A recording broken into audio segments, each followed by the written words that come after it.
Kasih Tuhan pada kami tidak dapat kami hitung. Begitu luar biasa dalam kehidupan kami. Saat ini Tuhan, kami hendak merasakan kembali kasih Tuhan melalui sapaan firman Tuhan yang hendak kami baca dan yang hendak kami renungkan. Kami memohon hikmat Tuhan melingkupi kami, sehingga kami dapat menghayati kasih Tuhan dalam bentuk firman Tuhan yang kami baca dan yang kami renungkan ini. Tuntun kami dengan hikmat-Mu, kiranya Roh Kudus-Mu bekerja atas kami, sehingga kami dapat menghayati, memahami, dan kami tergerak dengan komitmen yang penuh sebagai anak-anak Tuhan untuk menyatakan kembali kasih Tuhan yang kami terima melalui perbuatan kami yang seturut dengan kehendak-Mu dalam kehidupan kami sesehari. Ya Tuhan, inilah kami. Kami bersiap diri untuk mendengar sapaan firman-Mu. Tolonglah kami ya Yesus, Sang Firman yang hidup. Amin.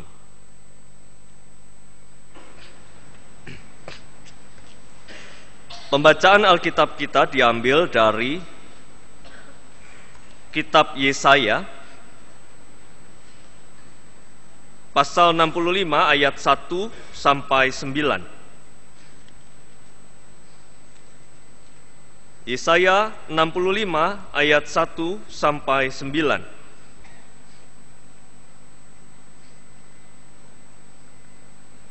Aku telah berkenan memberi petunjuk kepada orang yang tidak menanyakan aku. Aku telah berkenan ditemukan oleh orang yang tidak mencari aku. Aku telah berkata, ini aku, kepada bangsa yang tidak memanggil namaku. Sepanjang hari aku telah mengulurkan tanganku kepada suku bangsa yang memberontak, yang menumpuh jalan yang tidak baik dan mengikuti rancangannya sendiri. Suku bangsa yang menyakitkan hatiku senantiasa di depan mataku, dengan mempersembahkan korban di taman-taman dewa dan membakar korban di atas batu bata, yang duduk di kuburan-kuburan dan bermalam di dalam gua-gua, yang memakan daging babi dan kuah daging najis ada dalam kuali mereka, yang berkata, menjauhlah, janganlah meraba aku, nanti engkau menjadi kudus olehku. Semuanya ini seperti asap yang naik ke dalam hidungku, seperti api yang menyala sepanjang hari. Sesungguhnya telah ada tertulis di hadapanku, aku tidak akan tinggal diam, malah aku akan mengadakan pembalasan, ya, pembalasan terhadap diri mereka, atas segala kesalahan mereka sendiri maupun atas kesalahan nenek moyangnya, semuanya serentak, firman Tuhan. Sebab mereka telah membakar korban di atas gunung-gunung dan mengaibkan aku di atas bukit-bukit. Memang aku akan menakar ke dalam jubah mereka upah untuk perbuatan-perbuatan mereka yang dahulu. Beginilah firman Tuhan. Seperti kata orang, jika pada tandan buah anggur masih terdapat airnya, janganlah musnahkan itu, sebab di dalamnya masih ada berkat. Demikianlah aku akan bertindak oleh karena hamba-hambaku, yakni aku tidak akan memusnahkan sekaliannya. Aku akan membangkitkan keturunan dari Yakub dan orang yang mewarisi gunung-gunungku dari Yehuda. Orang-orang pilihanku akan mewarisinya, dan hamba-hambaku akan tinggal di situ. Berbahagialah setiap kita yang mendengarkan firman Tuhan serta memelihara dalam hidupnya. Haleluya.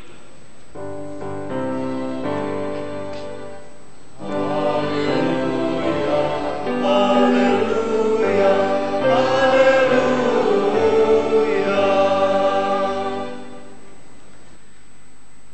Ada satu lagu, saudara-saudara, yang saya sangat suka. Mungkin ada beberapa dari kita yang juga menyukai lagu yang sama. Lagu yang biasa dipakai untuk mengiringi kita saat kita mempersembahkan persembahan kita di gereja. Berkat Tuhan, mari hitunglah, kau kan kagum oleh kasih-Nya. Berkat Tuhan, mari hitunglah. Mari kita nyanyikan bersama.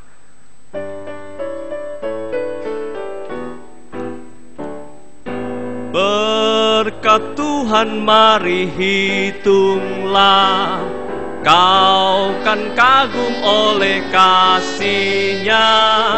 Berkat Tuhan, mari hitunglah,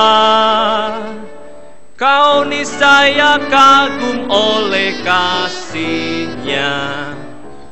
Siapa yang punya kegemaran menghitung berkat dan kasih Tuhan? Boleh angkat tangan. Oh, ada. Ya, luar biasa. Ya. Ada juga penatua yang angkat tangan. Saya mau angkat tangan malu-malu. Biasanya anggota GKI kalau angkat tangan malu-malu gitu ya. Ya. Saudara-saudara, berkat Tuhan dalam kehidupan kita memang seperti yang dinyatakan dalam lagu tadi, seperti yang juga ditunjukkan oleh Yesaya, kitab Yesaya pasal sebelumnya yang disarikan dalam renungan warta kita, kalau Bapak Ibu yang membacanya akan menemukan bahwa berkat Tuhan adalah berkat yang tidak pernah dapat dihitung meski kita mencoba untuk menghitungnya. Kenapa ada lagu tadi? Ya, karena kita pasti tidak akan bisa menghitung, sehingga lagu tadi ditutup dengan sebuah kata apa? Kau niscaya kagum oleh kasih-Nya. Ya, jelas ya? Kita akan kagum oleh kasih Tuhan saat kita mengerti betul bahwa Tuhan memberkati kita. Saat kita boleh membuka mata kita, mata jasmani, mata pikir, dan mata hati kita. Tapi persoalannya Bapak Ibu, dalam kehidupan kita yang ramai ini, di ibu kota ini dan lingkungan sekitarnya, kadang-kadang waktu kita untuk menghitung berkat Tuhan sangat sedikit. Bahkan renungan harian pun ada yang mengiklankan renungan 3 menit. Begitu ya? Ya? Ya. Renungan harian mengiklankan hanya 3 menit. Kenapa sih ngitung berkat Tuhan pakai acara 3 menit? Memang waktu kita banyak dipakai untuk hal yang lainnya. Banyak dipakai untuk hal yang lain dan kadang-kadang kita sibuk sekali dengan itu. Bahkan renungan harian yang kadang mengajak kita untuk melihat kasih Tuhan. Saya bagikan renungan harian kepada beberapa pemuda, 15 menit kemudian mereka mengembalikan renungan itu. Mereka ngomong apa? Mas, sudah selesai. Loh, ini renungan harian buat 30 hari. Iya, sudah selesai. Saya ngerti kok maksudnya. Mendingan buat yang lain saja. Bahkan ada yang baca renungan harian bukan hari demi hari untuk menghayati kasih dan berkat Tuhan di repel sekalian. Ya, ya. Ini kenyataannya. Sehingga kadang kenyataan yang kita alami masa kini ini membuat kita kehilangan pemaknaan atas hidup dan setiap berkat yang Tuhan sudah berikan kepada kita. Karena sedikitnya waktu kita berjumpa dengan masa-masa atau saat-saat teduh, ketika kita boleh menghayati berkat itu, maka kita kemudian lambat laun hidup tidak dalam kuasa kasih dan syukur, tapi oleh kuasa kurang dan kurang. Ini yang juga dialami oleh bangsa Israel di pasal sebelumnya. Silahkan nanti dibaca sendiri. Bagaimana Allah memberkati mereka, mereka membalasnya dengan perbuatan-perbuatan yang tidak baik, yang tercela. Mereka telah mendapatkan kasih karunia Tuhan, tetapi mereka dengan halaman pertama dan dengan tema kita tahu bahwa mereka mempermainkan kasih setia Tuhan. Lalu Tuhan mengutus nabi-nabinya, salah satunya Yesaya. Tapi apa yang diterima oleh nabi-nabi Tuhan itu? Mereka tidak mau mendengarkan suara kenabian itu, karena mereka sudah terbiasa dengan kehidupan yang tidak sesuai dengan kehendak Tuhan, meski mereka terus-menerus dikasihi. Bapak Ibu yang dikasihi Tuhan, hari ini kita mau belajar untuk mendengar. Kita mau membalas kasih setia Tuhan untuk mendengar salah satu masalah bangsa Israel yang diulas dalam Yesaya 65 ini. Agar kita tidak mempermainkan kasih setia Tuhan, paling tidak kita harus memiliki telinga yang terbuka, hati yang terbuka, dan pikiran yang terbuka. Kadang-kadang kita tuli secara rohani. Kadang-kadang kita tuli secara iman. Tiap hari Minggu kita datang ke gereja. Tiap hari Minggu kita mungkin melayani. Tiap hari Minggu paling tidak kita hadir untuk berbakti.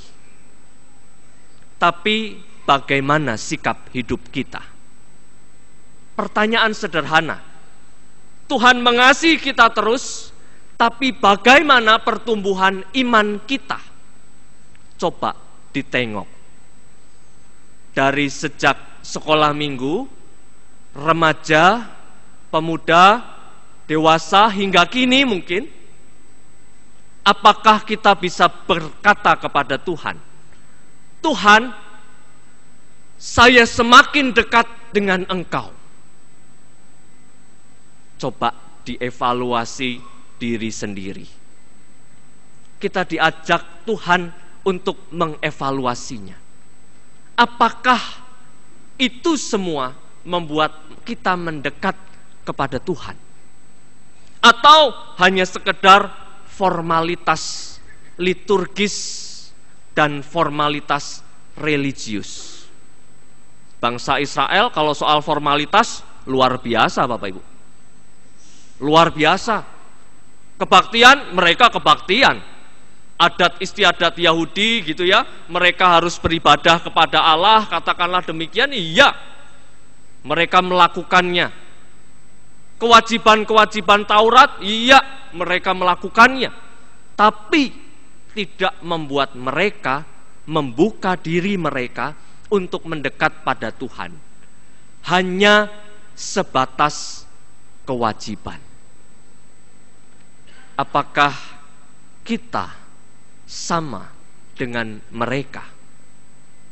Termasuk saya. Apakah kita, saya dan saudara, sama dengan bangsa Israel yang lebih senang dengan formula-formula formal liturgis, tapi lalai untuk membalas kasih Tuhan dalam kehidupan real dan nyata. Bahkan Yesus sendiri memprotes. Ini berbeda konteks, tapi salah satu contoh yang bisa kita lihat. Yesus sendiri melihat dan memperlihatkan kepada kita. Ada seseorang yang mengatakan kepada orang tuanya, hai orang tua, saya tidak akan membiayai engkau, saya tidak akan mengasihi engkau karena uangku sudah aku berikan kepada gereja. Tuhan Yesus sendiri memprotes itu. Berarti kehidupan iman yang membalas, yang tidak mempermainkan firman Tuhan, kasih Tuhan, itu adalah secara liturgis plus ibadah dalam hidup sehari-hari. Kadang kita sulit ya mendengar seruan Tuhan ini. Kadang kita sulit untuk mendengar suara-suara Tuhan yang disampaikan Tuhan melalui kasih-Nya, bahkan melalui orang-orang di sekitar kita. Kesulitannya apa sih? Yang pertama, kalau kita memerhatikan kehidupan kita sehari-hari dan kita bisa memperhatikan apa yang ada dalam Yesaya, kita akan menjumpai sulitnya kita untuk menyadari kasih Tuhan pada kita karena ego kita sendiri. Karena terminologi atau sistem pikir kita yang berbeda dengan kehendak Tuhan. Apa itu? Tuhan memberi makan. Kita maunya makan plus. Ya. Tuhan memberi sehat. Tapi kadang kita maunya sehat plus. Kadang plusnya itu yang membuat kita kesulitan melihat berkat Tuhan, lalu sikap kita mengembangkan diri kita tidak sesuai dengan firman Tuhan demi mencari yang plus tadi. Ya, kita perlu belajar dari apa yang disajikan oleh firman Tuhan, bahwa Tuhan memberkati seturut dengan ukuran kebutuhan kita. Maka kita seharusnya belajar untuk bersyukur. Itu yang pertama. Kesulitan yang kedua, mendengar dan melihat kasih Tuhan. Mendengar dan melihat suara-suaranya untuk kita dalam hidup kita. Karena apa? Yang kedua adalah logika pendek atau logika panjang. Biasanya Tuhan menggunakan logika panjang, tapi kita menggunakan logika pendek. Kita senang yang instan. Berdoa 3 kali langsung dapat. Ya toh? Kayak minum obat kan? 3 kali minum langsung sembuh, gitu ya. Atau metode makan, begitu ya. Makan sekali perut kenyang. Tapi kadang Tuhan mengenyangkan kita melalui berkat-berkat yang kecil-kecil yang Dia bagi sedikit demi sedikit, yang kadang kita tidak lihat. Kita maunya segambreng, brek semua datang. Tapi kadang Tuhan memberinya dengan cara disisir pelan-pelan. Nih, 1 hari. Tapi kalau itu kemudian dikumpulkan, jadinya ya segambreng juga tadi. Banyak itu. Ya, ini yang kadang-kadang menjadi masalah kita untuk melihat berkat Tuhan. Karena logika pendek dan logika panjang. Lalu yang ketiga, karena kita sudah punya kebiasaan di dunia kerja kita mungkin, atau di tempat kita mungkin menimba ilmu di tempat-tempat yang lain, maka kita menyamakan kebiasaan iman dengan kebiasaan di luaran sana. Kita sudah nyaman dengan comfort zone. Ada seorang pemuda yang mau menikah, Bapak Ibu. Dia punya dana sekitar 160 juta. Lalu dia mengatakan demikian, Pak, saya punya rencana begini, anggarannya kira-kira 155 juta. Lalu seorang pendeta berkata kepadanya, mestinya kamu harus memikirkan kebutuhan-kebutuhan yang lain. Gitu ya. Mestinya kamu harus memikirkan dengan berkat yang diterima kamu ini, kamu harus memikirkan ada biaya-biaya yang tidak terduga. Oh tidak, Pak, saya yakin karena saya berasal dari ilmu pasti, statistik, gitu ya katakanlah. Lalu semuanya itu akan tertutupi. Ini kalkulasinya mateng, Pak, sangat mateng bahkan. Ternyata setelah pernikahan dia mengatakan apa? Iya ya, ada faktor X yang tidak pernah kita bisa duga. Ada kebutuhan lain yang tidak pernah bisa kita duga.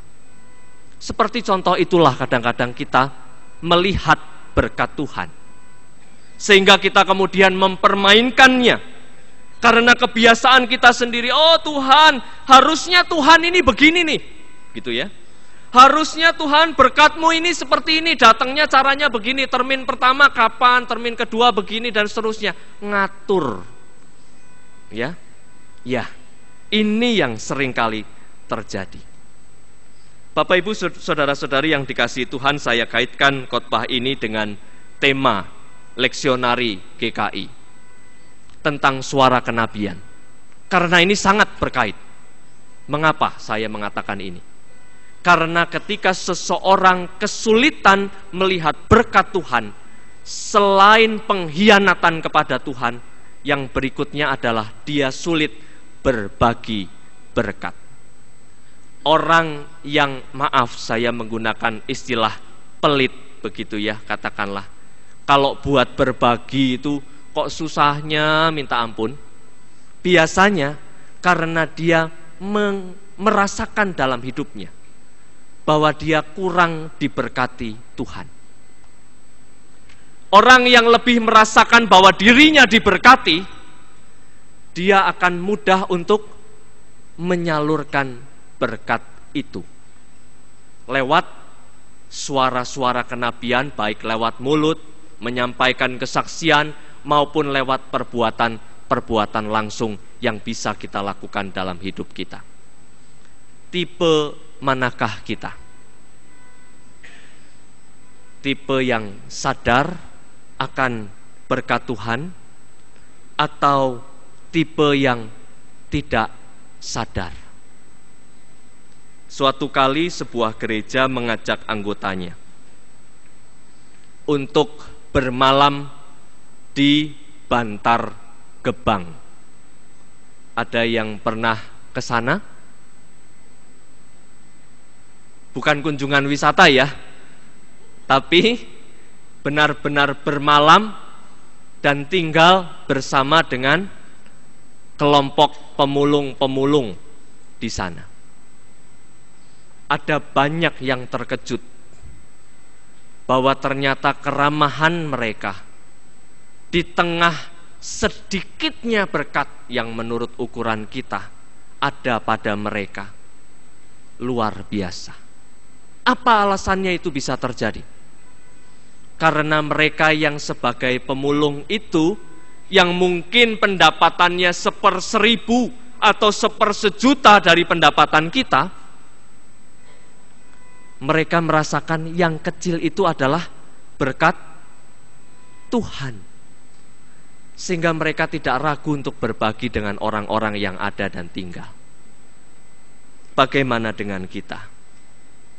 Apakah kita seperti orang-orang Israel yang mempermainkan, bahkan ketika mereka tidak sadar, lalu mereka malah menyimpang? Oh, Tuhan gak ada. Ini nih semuanya nih usahaku sendiri. Saya itu kerja keras Tuhan, kok kamu enak-enak mengklaim ini sebagai berkat Tuhan? Ada yang punya prinsip begitu? Ini kerja saya loh, banting tulang loh Tuhan. Kok Tuhan mengatakan bahwa itu berkat Tuhan? Dari mana ceritanya? Logikanya nggak masuk. Apakah itu yang kita punya? Bapak Ibu, itu yang terjadi di bangsa Israel. Mereka merasa dirinya berusaha sendiri dan mendapatkannya. Akhirnya apa?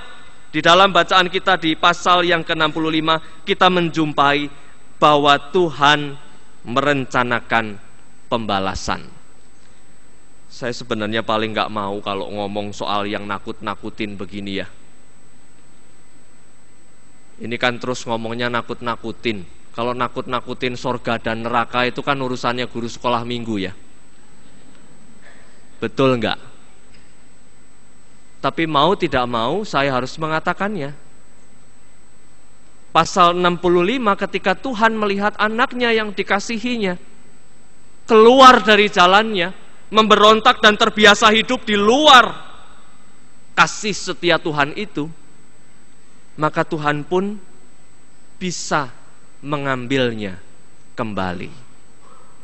Tuhan pun bisa menariknya kembali dan memberikan sedikit pelajaran untuk mereka. Bagaimana dengan kita? Saya nggak mau melanjutkannya. Bapak Ibu ambil kesimpulan sendiri ya. Karena kalau saya melanjutkan pasti nanti jatuhnya ngomong soal penghakiman. Ya, silahkan Bapak Ibu lihat sendiri.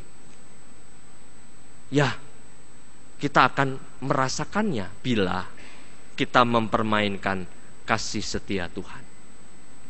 Ada seorang bapak yang sudah sepuh, dia pensiunan, anak satu-satunya kena masalah dengan kenakalan remaja. Istrinya meninggal. 2 tahun kemudian dia sakit keras dan harus terbaring terus di atas ranjang. Bapak ini di akhir usianya bertanya kepada seorang temannya, saya itu cari uang banting tulang supaya Tuhan memberkati saya lewat usaha saya itu. Tapi rupanya saya salah. Saya melalaikan tanggung jawab saya yang adalah panggilan Tuhan untuk mengasihi istri saya. Waktu saya aktif, saya pulang ke rumah sampai rumah jam 2 malam. Jam 7 pagi sudah sampai kantor lagi. Hampir setiap hari demikian dan gak ketemu sama anak saya. Rupanya saya pengen dapat berkat jasmani, tapi saya kehilangan berkat keluarga. Karena kurangnya waktu dengan orang tua, anak saya sekarang sudah tidak karu-karuan. Ini soal pilihan hidup, ya. Tapi ini berkait dengan juga berkat-berkat yang harus kita lihat. Kadang kita mengejar berkat berupa rupiah-rupiah, namun kita mengabaikan dan menyepelekan berkat Tuhan yang lain, yaitu keluarga kita. Kadang kita bilang ini pilihan, tapi Tuhan berkata, lakukanlah tugasmu sebaik-baiknya, keduanya. Ya, Tuhan menginginkan kita untuk berimbang. Lalu bapak ini berkata apa? Lalu aku hidup untuk apa ya? Di akhir usianya dia baru bertanya, aku hidup buat apa ya? Terlambat enggak Bapak Ibu? Tidak terlambat, tapi ya terlambat juga. Tidak terlambat kenapa? Karena dia belum meninggal ya. Ya. Masih ada kesempatan. Tapi terlambatnya semua sudah jadi bubur. Kadang-kadang orang sekarang bilangnya ya kalau sudah jadi bubur ya kita tambahin garam, kita tambahin kecap sama suwir-suwiran ayam lalu jadi bubur ayam gitu ya. Tapi bukan itu yang saya maksud. Semua sudah terlambat. Dia tidak bisa lagi memperbaiki, menarik diri ke waktu yang lampau karena menyia-nyiakan berkat Tuhan dalam bentuk keluarga itu. Apa berkat Tuhan yang kita sia-siakan sekarang?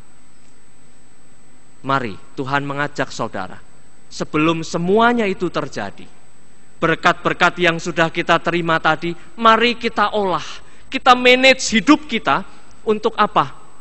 Dapat bertanggung jawab, membalas kasih Tuhan itu dengan mengelola berkat Tuhan dimanapun tempatnya dengan baik. Sulit, sulit. Maka dari itu setiap khotbah pasti akan dituntun kepada ajakan untuk berkomitmen. Mau? Pertanyaan sederhana. Mau? Saya bukan iklan ya. Iklan seluler, mau bukan. Tapi memang ajakannya cuma itu. Mau? Kalau tidak, banyak anak-anak yang menangis saat orang tuanya meninggal. Betul? Betul. Kenapa? menangis. Kadang kita bisa memerhatikan itu. Kenapa? Karena saat hidup mereka lupa, mereka punya berkat dari Tuhan berupa orang tua, mengabaikannya. Lalu tiba-tiba Tuhan panggil, Tuhan ambil orang tua itu dari hadapan kita. Lalu kita menyesal, betul ya? Nangis. Kadang nangisnya bukan karena kangen sebenarnya. Karena menyesal, lupa akan berkat Tuhan dalam bentuk orang tua yang dianugerahkan pada kita. Jangan sampai menyesal. Sekarang belum terlambat. Kita, saya, dan Bapak Ibu sekalian bisa, saudara-saudari bisa untuk memanfaatkan berkat Tuhan itu dengan baik, mengelolanya, memanagenya, dan juga membagikannya bagi orang lain. Selamat bertumbuh. Kiranya kasih setianya tidak dihentikannya kepada kita karena kita mempermainkan Tuhan. Kiranya kasih setianya senantiasa ada dalam hidup kita untuk boleh menolong kita dan kita sambut dengan kesetiaan iman. Tuhan Yesus memberkati. Amin. Mari bersaat teduh dalam doa.